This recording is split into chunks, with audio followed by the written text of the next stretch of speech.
Assalamualaikum warahmatullahi wabarakatuh. Perkenalkan, nama saya Tuti Nurlaini dengan NIM 2423210165, Program Studi Pendidikan Agama Islam kelas 2G, Fakultas Tarbiyah dan Tadris, Universitas Islam Negeri Fatmawati Soekarno Bengkulu.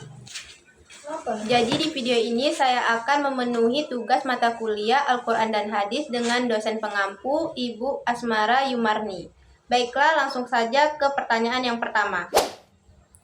Bagaimana mengimplementasikan kedudukan dan fungsi Al-Quran dalam kehidupan sehari-hari? Menurut saya itu yang pertama sebagai pedoman hidup. Al-Quran adalah petunjuk bagi manusia.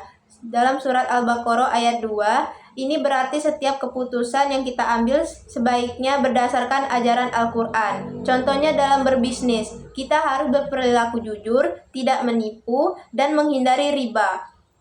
Yang kedua sebagai obat dan penawar hati. Dalam surat Al-Isra ayat 82, Allah menyebutkan Al-Quran sebagai obat bagi hati. Ini berarti membaca dan memahami Al-Quran bisa memberikan ketenangan jiwa, mengurangi stres, dan menjadi solusi dan menghadapi masalah hidup.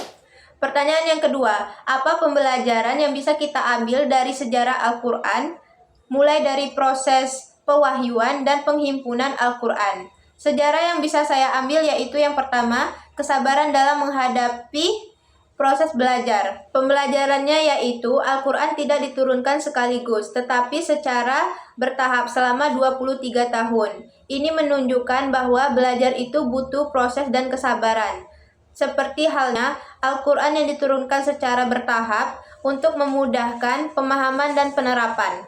Kita juga harus sabar dalam menuntut ilmu dan mengamalkannya sedikit demi sedikit.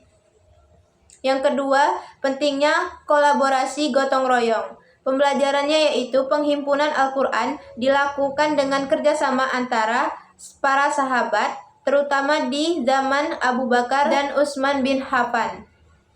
Ini mengajarkan bahwa pekerjaan besar itu tidak bisa dilakukan sendiri dalam kehidupan. Kita harus bisa bekerja sama untuk mencapai tujuan yang lebih besar, baik dalam keluarga, pekerjaan, maupun masyarakat. Pertanyaan yang ketiga, Al-Quran menjadi mukjizat bagi Rasulullah SAW, dan apa pendapat saudara terhadap pernyataan Allah Subhanahu wa Ta'ala akan mempermudah semua urusan manusia yang menjadikan Al-Quran sebagai pedoman hidup? Saya sangat setuju dengan pernyataan ini, karena Al-Quran adalah petunjuk hidup yang jelas. Dalam surat Al-Isra ayat 9, alasannya jika seseorang mengikuti petunjuk yang benar, ia akan terhindar dari kebingungan dan kesalahan dalam hidupnya, sehingga urusannya menjadi lebih mudah. Pertanyaan keempat, apa yang saudara ketahui tentang metode penafsiran Al-Quran dan praktek penafsiran Al-Quran? Yang pertama, metode penafsiran Al-Quran.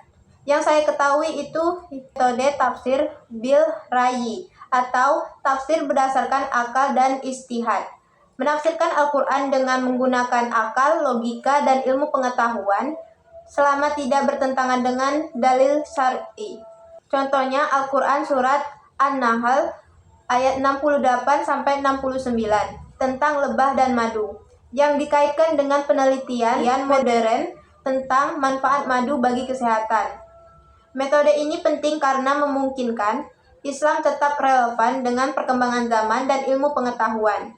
Selanjutnya, praktek penafsiran Al-Quran. Yang saya ketahui itu penafsiran klasik, penafsiran yang dikerjakan oleh ulama terdahulu dengan fokus pada hadis, riwayat sahabat, dan hukum Islam. Contohnya, tafsir Ibnu Katsir menggunakan metode tafsir bil matsur dengan banyak riwayat hadis dan pendapat sahabat.